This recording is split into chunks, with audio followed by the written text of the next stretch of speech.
سر يا قصيد مجلجلا زآرا، أرهب عداك وحطم الأسوارا، انشر عقيدتك التي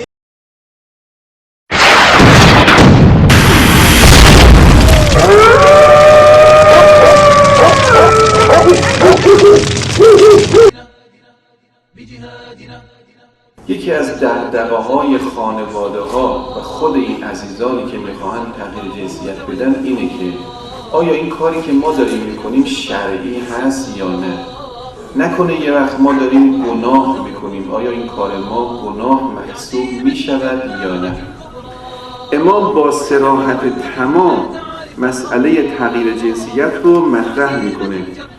می‌فرماد حرام نیست، هر کاری جایزه مگر اینکه دقیقاً کد داده بشه توی قرآن یا روایات ما بگه این کار حرامه.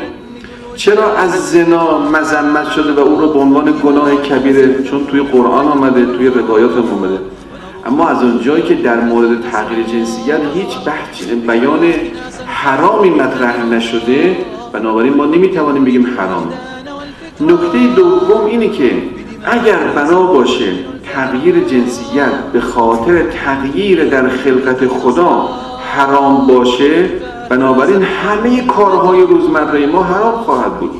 شما گندم رو آرد میکنی، آرد رو خمیر میکنی، نان میپزید، یک تغییر دارید ایجاد میکنی. چوب رو، درخت رو میبری، از چوبش میز و صندلی و در و پنجره میسازید، اینم یک نوع تغییره. هزاران تغییر که ما داریم در زندگی روزمره به وجود میاریم، خب اونم تغییر در خلقت خداست. چرا اونجا شما نمیگید حرامه؟ اگر سوالی در رابطه باشه پاسخ خواهم داد.